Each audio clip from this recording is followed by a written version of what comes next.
All right, good morning, good afternoon, everyone, and thank you for joining our first global CLM webinar. We are excited to be here today. My name is Bobby Bing, and I am a partner within Sionic. I'm the head of the CLM business here in the US. A little bit about me. I've spent the last 15 years or so working with HSBC Private Banking and Santander Commercial Banking, last serving in both institutions as their Chief Administrative Officer. Now, if you're anything like me, from at least 6 months ago, you have no idea who Sionic is or what we do, so let me tell you a little bit about us. We are a global consulting firm specializing in financial services. We have over 30 locations globally and a part of a group that has over 6,000 employees. So for the next 45 minutes or so, I'm going to have a co-pilot here, Mr. Eoin Davis. So, Eoin. Thank you very much, Bobby. So my name is Eoin Davis, and much like Bobby, I'm actually relatively new to Sionic. I've been with Sionic for around about 6 or 7 months. I am a director in the banking and markets practice here based in London with a focus on client lifecycle management. Bit of background on myself, I have a lot of experience across finance operations and fin-crime compliance. Before I joined Sionic, I was a fin-crime change director at another London-based consultancy. And then prior to that, I was the head of fin-crime change at a large European asset manager for a number of years. Bobby sort of touched a little bit there on the global footprint of Sionic and what we do as a firm. And I'm just going to take this second here briefly to just touch upon some of our specialisms and a little bit more, background, because I'm conscious that there's a number of you that are meeting us here for the first time. So our goal as a firm really is to help accelerate the business, technology, and people performance of our clients. So we have a team of expert-led specialists working across banking, asset investment management, wealth management, markets infrastructure, insurance and reassurance, all of whom have significant industry experience. We are not, obviously as a consultancy, we bring that sort of multidisciplinary, multi-capability expertise to our clients. And I think what we offer is a unique blend of subject matter expertise with that industry experience and also with our specialism in change and transformation. So that's a little bit about me and a little bit about Sionic offering. And I'm now going to hand back to Bobby, who's going to take us through some of the material we're going to discuss today. All right, thanks, Eoin. So if you have any questions, please feel free to type them across. We're going to be taking questions later in the session. We'll have a couple poll questions. But first, we have the objective of today is really for us to provide insight into 2 important questions. The first one being, what is CLM? Many people have many different definitions of it. And the second being, why does CLM matter? So I'm going to talk a little bit about what is CLM. So Client Lifecycle Management focuses on the entire lifecycle, the end-to-end journey of processes, procedures, navigating the multiple lines of defense. Typically, when discussing CLM, most people go right to client onboarding or KYC or client relationship management, but that is not the case. And when taking a strategic view of client lifecycle management, Sionic has identified 6 different elements. First one is pre-onboarding, and then moving on to onboarding, client servicing, client retention, organizational experience, and product onboarding. And what we're going to do throughout this session is touch upon a little bit of the challenges and opportunities we have in each one of these areas. So now let's take a look at why CLM matters.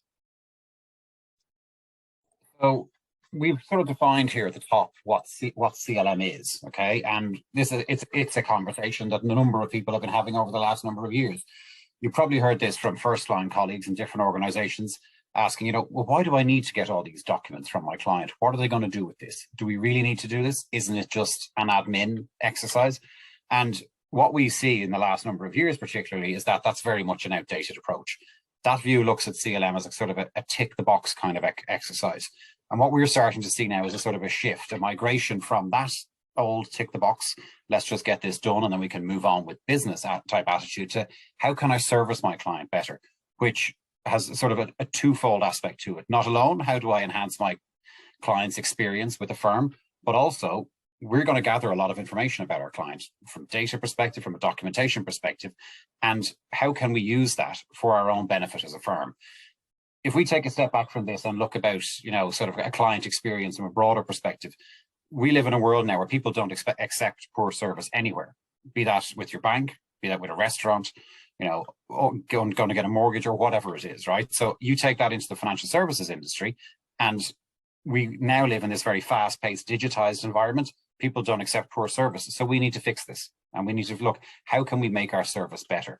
So we think that there is now a significant opportunity for firms to build a better end-to-end journey for their clients, from the pre-onboarding that Bobby's talked through on the previous, or you see on the page there, right the way through the life cycle, as it touches the various parts of the first and second lines of an organization until, you know, offboarding, when the natural end of a client relationship.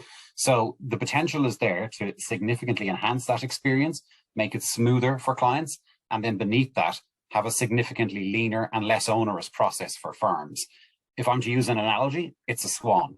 So the swan goes down the river, and all you see above, from looking from the riverbank, is that it's moving along very serenely. Reality is that underneath that, the legs are paddling furiously, but everything works together. Everything works efficiently.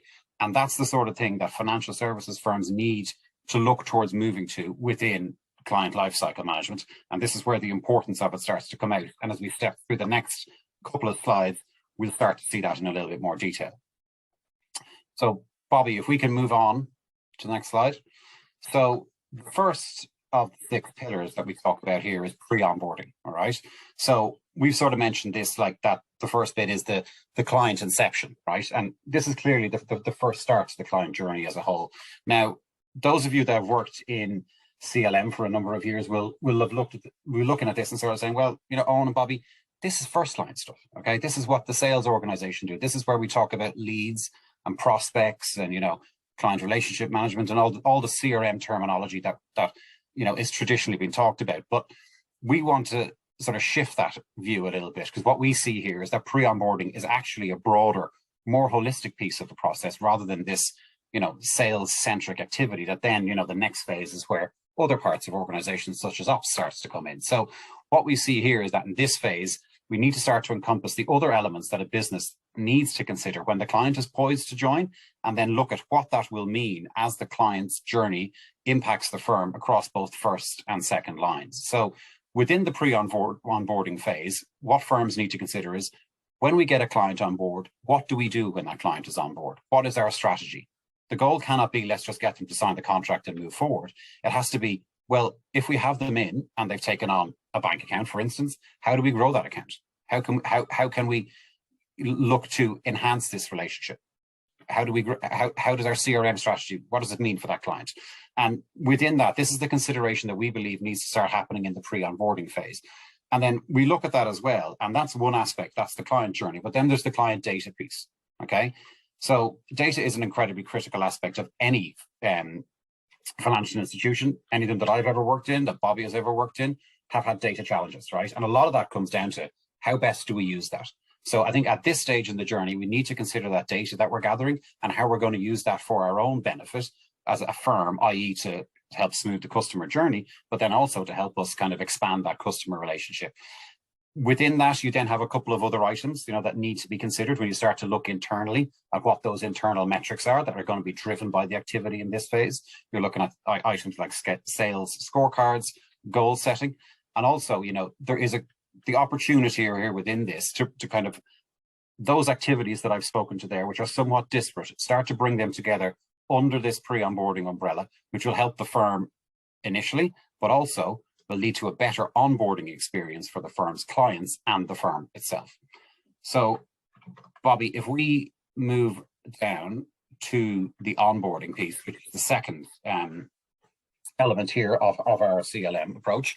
Now, I referenced above the sort of the old school view of onboarding, okay, and the view of CLM as literally just being onboarding, and that's admin, or that's an ops problem. It's not first line.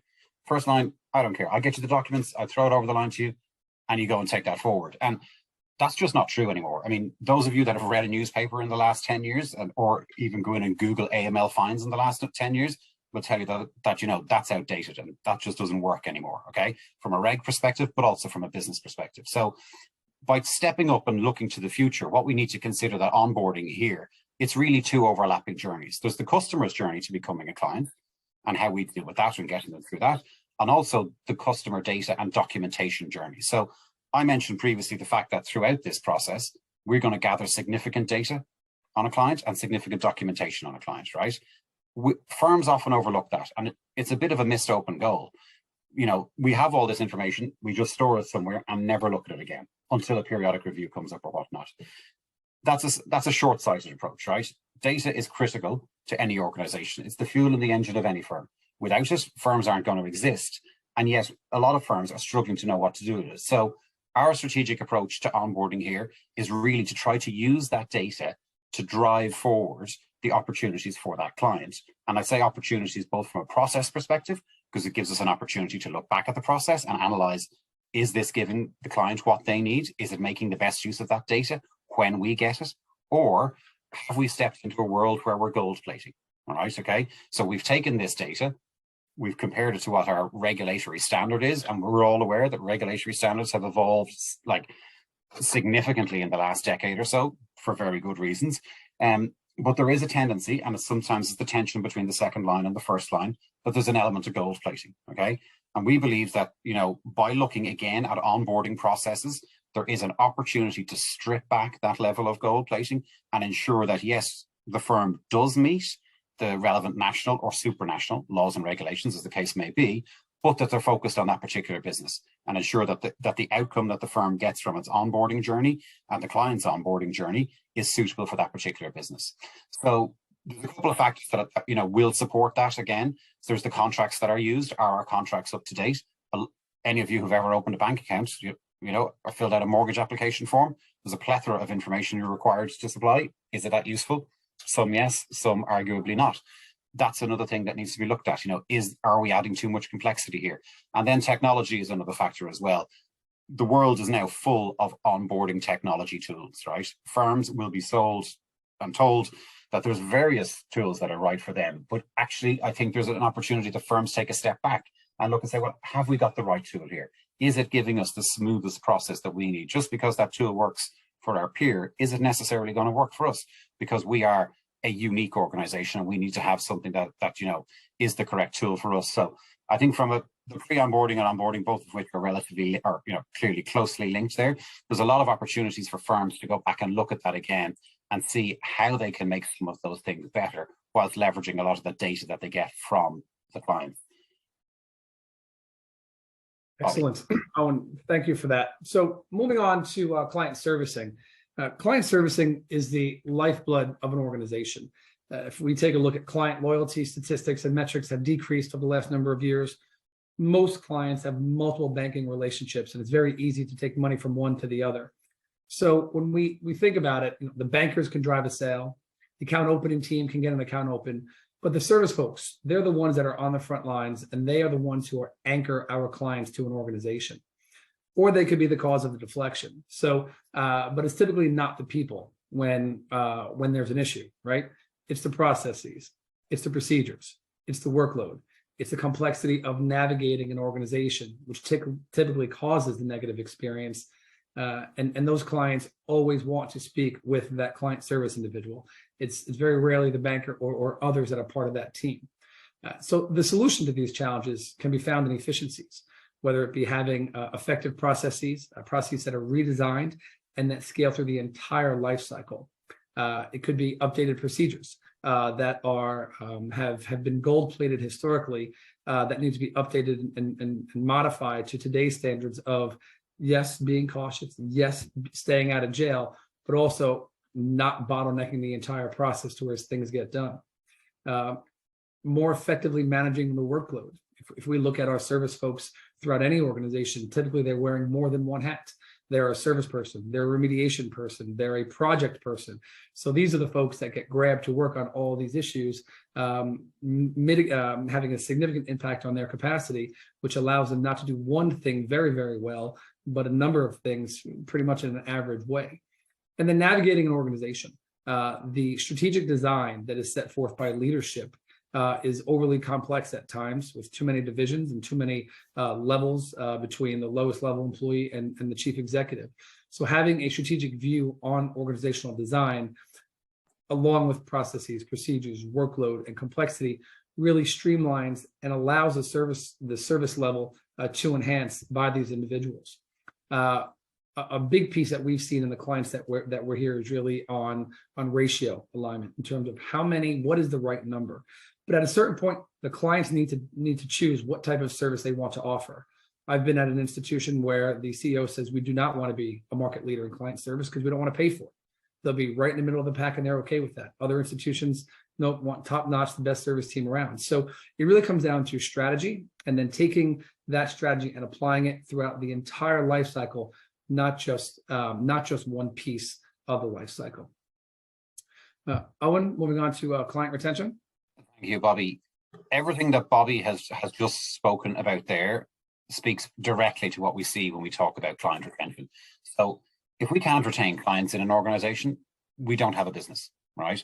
Bobby's talked about, client servicing and wanting to go back to the customer service person rather than the banker, okay? But, there's various studies out there that show that if you have a poor client experience, you're more likely to tell people about that than you will the good experience. So, the worse the client experience is, the greater the likelihood is of losing the customer, and then subsequently we're going to lose revenue. So the focus here in this element, of the client lifecycle is trying to improve that journey that the client goes on to ensure that the relationship with the client is enhanced, and we can then use that to help drive out the revenue opportunities that we've talked about previously. Now, one of the key challenges in the broader CLM space for client relationships revolves around the periodic review process and the event or trigger-driven review process. That's incredibly stressful and leads to unhappiness on both sides of the relationship, from the ops teams that have to process it, the sales teams internally who have to, have the awkward conversations with their clients, and the clients who are wondering, why on earth are we being asked for this? I just provided it to you 12 months or 24 months ago or whenever it was. And some of this comes down to, from a process perspective, the challenge that firms have had where historically they may have taken their eye off the ball a little bit on the existing clients, trying to focus on new clients. Now, we're clearly not suggesting for a moment that you need to move away from attracting new clients. Everybody needs to do that, but we need to protect the base. We need to look at the existing clients, okay? If your periodic review process is not as good as your new client onboarding, we're going to have a challenge. So we think there's a definite need, when we talked about onboarding previously and trying to enhance the processes there, that they're looked at hand in hand with your periodic and event-driven review processes, trying to remove any inefficiencies, that are there, and smoothing out the process to ensure that it's, less intensive for a client, okay? Again, the swan. The client just sees everything going nicely along the river, whereas you're paddling furiously underneath.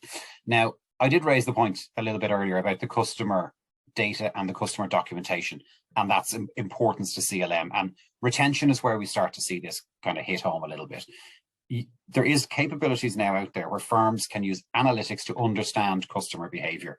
And that's customer behavior around how they react to certain events, what they do at certain times. We can see all of this data that's there, but do we use it? Are we using that accurately? And I think it's looking into that data and understanding how customers react to certain events starts to help drive out specific strategies that meet client needs. So if we have an understanding of our client behavior, ultimately, we're then actually able to go and develop client-specific products.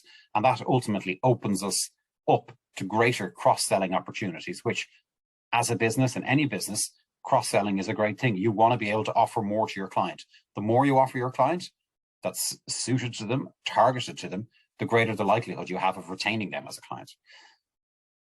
So Bobby is now going to take us through the organizational experience piece. Yeah, so thank you, Eoin. This is one of my favorite ones because it really does encompass everything we've discussed so far. For the last number of years, customer experience has been all the rage, right? CX and teams and companies specifically focusing on this, with a huge focus on Net Promoter Score. And for those that are not familiar with what that is, it's a metric that assesses a customer's loyalty. And other metrics. So, however, more recently, we have seen a slight change or shift in the marketplace. So at Cyonic, we've taken a unique approach to this, and our focus is really on organizational experience rather than just the customer experience. Of course, organizational experience includes customer experience and all that good stuff, but really focuses on the employee experience and the user experience. The trend I referred to earlier is the employee experience, and quite frankly, organizations need to worry about their employees. Many years ago, I think people would stay in a job that made them miserable because they were comfortable, they had the security of the role, and they knew they had a certain amount of time and then they'd be out. But with the employees of today, that is not the case. People are getting up and moving relatively quickly after starting new jobs. Obviously, with a whole hybrid role or back to work, people are leaving in droves because they don't want to go back to an office, and they're happy picking up and moving. So from a loyalty perspective, we think that piece is waned a bit, and just people are more served and make quicker decisions. But these individuals really are moving to jobs frequently because they care more about the culture and relationships than so much money and titles. And it's an interesting dynamic and balance that organizations must meet today. In terms of user experience, it's not something discussed often, but there are many individuals within an organization that leverage the processes, the workflows that are established within an organization. These individuals can be members of the second or third line of defense, or even the executive leadership team. So the solution to these challenges within an organizational experience lie within an effective organization strategy. We've seen a number of challenges at institutions when you ask them, okay, where are you on your, from a Tom perspective, what are we doing here? Well, we're focusing on this piece of the business. Okay, where are you on your people program? Is there an effective people and culture program? Well, yeah, we have some DE&I groups that work on X, Y, and Z. So when you think about that, a lot of institutions are trying to sprinkle out some fires throughout the entire, throughout different divisions within their organization, as opposed to having a holistic approach throughout their organization, where the approach is fit for purpose, where it aligns back to the organization's strategic objectives and really shows the employees that, yes, we care about revenue, right? That is our fiduciary responsibility to our shareholders. We care about driving sales. We care about building new products, but we also care about our people. We care about the culture. We care about the water cooler conversations. We care about your benefits. So there are many studies out there that show that happy employees correlate to happy clients. Happy clients correlate to a higher revenue growth. So at the end of the day, we firmly believe that as opposed to myopically focusing on customer experience, that we need to take a higher level view and focus on the experiences that are happening within the organization. And for us, it's customer experience, employee experience, and then the overall user experience. And then this all leads to, hopefully, Eoin, a successful product onboarding, which you'll go ahead and talk about now. Indeed it does, Bobby. I think, look, those of you've been sitting here for 25 minutes, listening to Bobby and I talk on, and it's a journey, okay? This is why we see this as a circular flow, what we see on the slide, okay? And all of the pieces start to build together. It's a puzzle, it's building blocks. The point about product onboarding here, and Bobby has touched upon there about the organizational experience and getting all the internal sort of pieces right. And I mentioned it, I think, a bit in the retention piece as well, where I talked about the use of data, okay, and how we could leverage that data to allow people to cross-sell. But a lot of the time, what firms do now, their current processes just don't facilitate cross-selling. I mean, we could do a poll here, and we could ask those of you on the call, how many of you have tried to take out a credit card, for instance, with your bank, and what did you have to do? In many instances, you've had to go and fill out the same information that you've been asked to before, information you've already provided to your bank, okay? So oftentimes firms have CLM processes that are just focused on the initial product they've sold to the client. And that can be from a retail bank right the way through to the larger, full service banking houses trying to kind of get a client from, investment banking right into asset management, a lack of a single client identifier, okay, for a particular bugbear of mine from a previous life, was a particular challenge. So we can see, right, that product onboarding is a significant challenge out there within the industry, and that's from your mom and pop kind of retail banks right the way through to the larger houses. So the point that we've raised about data and that we've kind of been talking about as a recurring theme throughout today's presentation, that importance really starts to ring true here. If we're going to have maximum value to our clients in a very simple way, one of the easiest ways to do that is a smooth product onboarding process.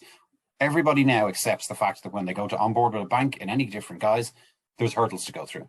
There's forms we got to fill out. We got to provide documentation, source of wealth, source of funds, passports, whatever it is.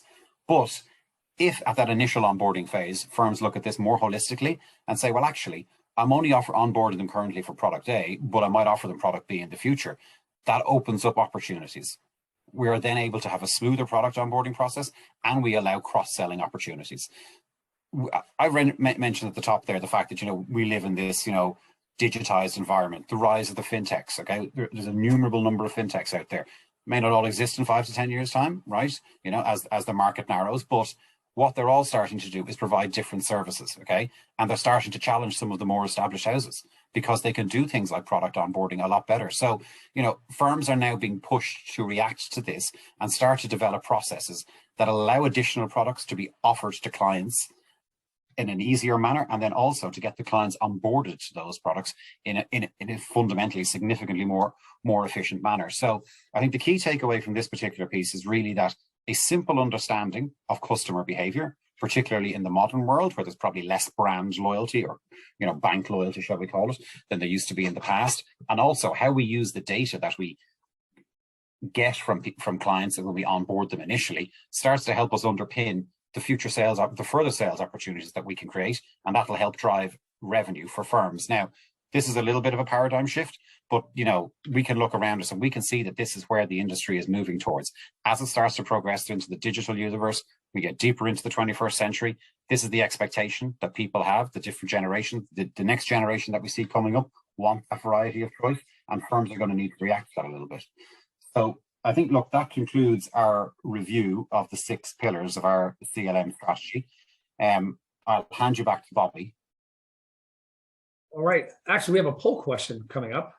So let's, if we could throw up the first poll question, please. So where do your clients have the most challenges? Pretty simple. So we're going to ask everyone to select one, hit submit.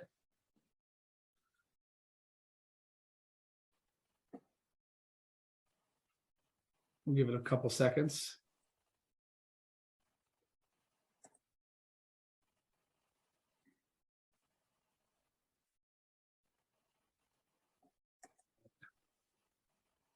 And the results, please. Yeah, that doesn't surprise me. I'm going to say you as well. So in our experience, what we're seeing at current institutions is really the requirements. And we have a client today that we're working with that is has gone historically so far, so conservative in implementing requirements to that gold plate standard that they're now in a position to start peeling back the onion a little bit and saying, these are nice to haves. These are a little bit less than nice to haves, and these are required. So they're looking to streamline their onboarding process by taking a look at the requirements that they've implemented. So I think a lot of institutions during the regulatory fining craze or phase really went in that direction. And organizations are now realizing that, you know, our ship is pretty tight. We're now in a position to start peeling this back, and we're in a position to do that. Also, I think, Eoin, to what you said about the fintechs, these companies have really changed the expectation of people.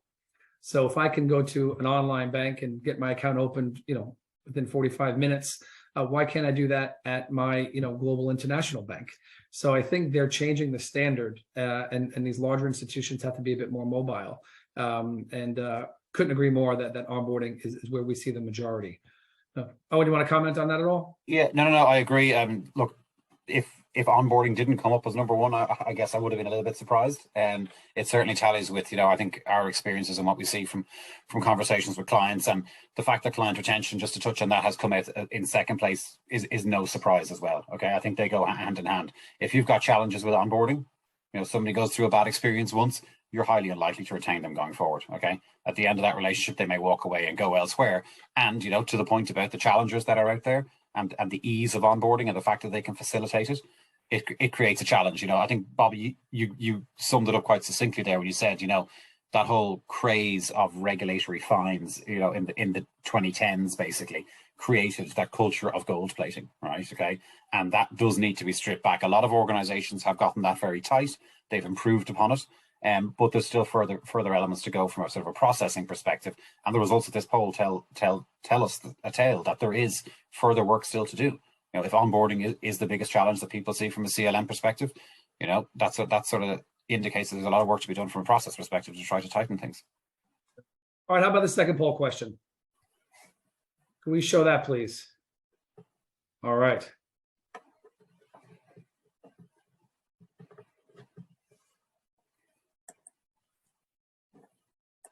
That 5 more seconds. And can we show those results? It's interesting, very, very interesting how the first question in terms of where are their challenges, but yet what brings the most value. I don't think anybody selected organizational experience in the first poll, but the majority have here. And we obviously we couldn't agree more, which is why as an organization, we do focus on the organizational experience and the servicing aspect. Even if you change 0 requirements, you change your processes or policies, procedures at all, you can become more efficient in the servicing space as well as in the organizational experience space without adding headcount, without changing policy, purely based on reviewing it, taking a look at where our bottlenecks are and whatnot. So it is pretty interesting, the results here. But to that point, and moving on throughout our presentation, the 6 specialisms that we've discussed so far that make up our strategic approach to client lifecycle management, these elements cannot stand alone.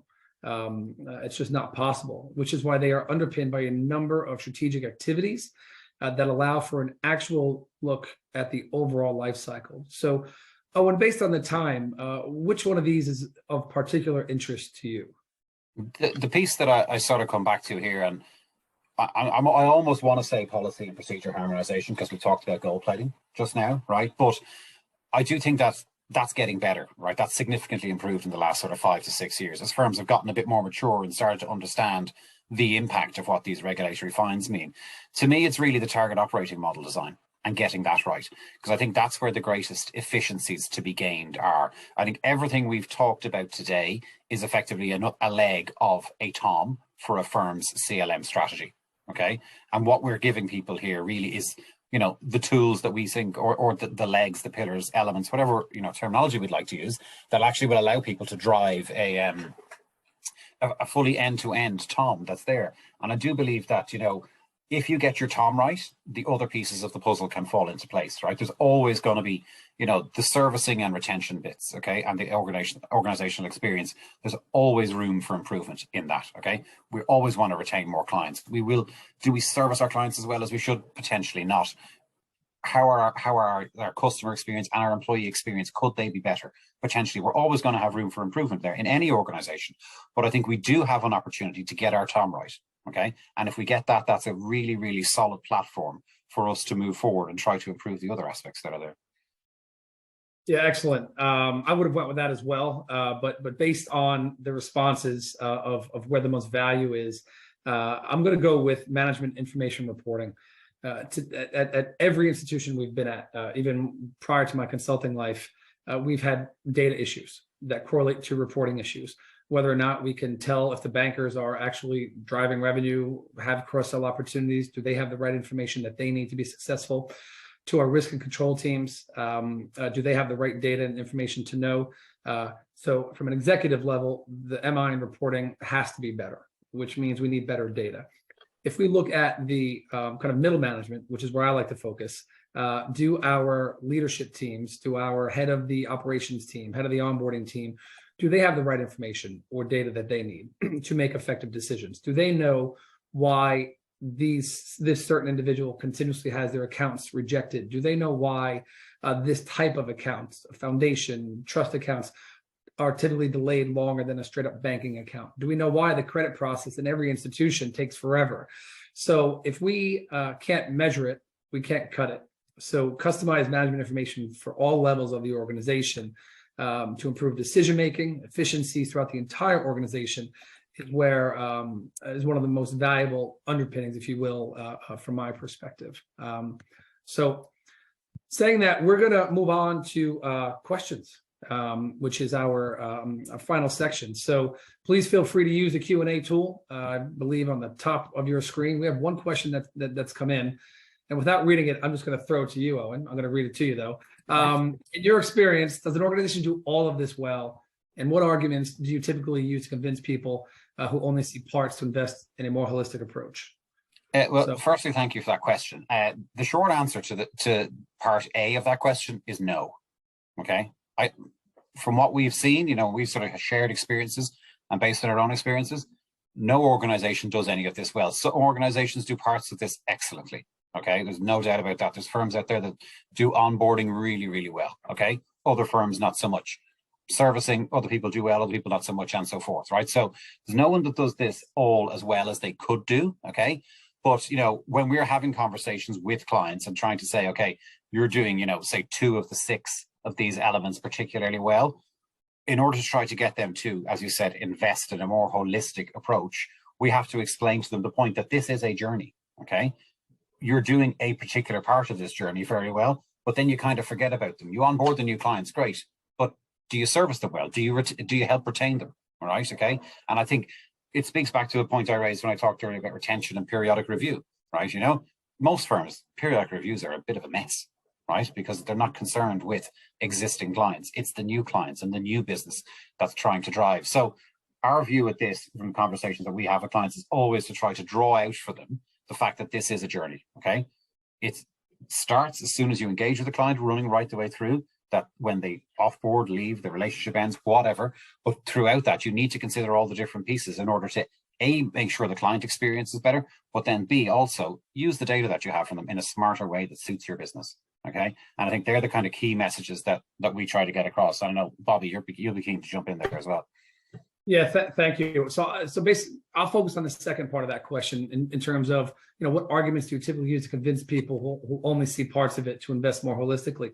For me, it really is about understanding that it doesn't all have to be done at once, but a plan needs to be defined throughout the life cycle. So my recommendation or my approach to this would then be, let's take one process. You can pick onboarding, you can pick periodic reviews, you can pick transaction servicing, credit card servicing, pick any process in the institution. But let's start at the beginning, from pre-onboarding, and go all the way through the actual product onboarding or segmentation of that customer, allowing us to address it from beginning to end, cures problems throughout the organization, not just for the service team, not just for the onboarding team, not just for the bankers. So the approach that I take with our clients is, let's identify the top 2 or 3 that you'd like to do. Let's execute a current state analysis, future state, what we want it to look like, and then let's see what is the most realistic to invest in. Because we understand that you can't boil the ocean, you can't do it all at once, and it's a lot of change. And the majority of our institutions are going through change programs today. So having another one come through, which also negatively impacts morale, it is not easy. But the convincing piece for us is, let's pick one process, let's go through it from beginning to end, see where our hiccups are, and address those. And when we're done, let's go to the next one and the next one. And eventually it will get there. I used the example yesterday. It's like, getting an oil change without changing the filter, right? I mean, why fix one issue you're having in the service team or in the onboarding team or in, the control team, if you're not going to look at the other connected parts to that, because it's ultimately going to go back to the way it was, because you're not building a sustainable process that's going to be everlasting. All right. Well, thank you for that question. And with the time that we have left, I'm going to ask, Eoin, as we leave the group with something to take away, what are you thinking? Yeah, well, thank you, Bobby. Look, we've talked at length today about client lifecycle management, okay? And, potentially a bit of a broadening of that terminology for people. And I think what I would like people to go away and think about is, let's look at CLM not just as an admin process, okay?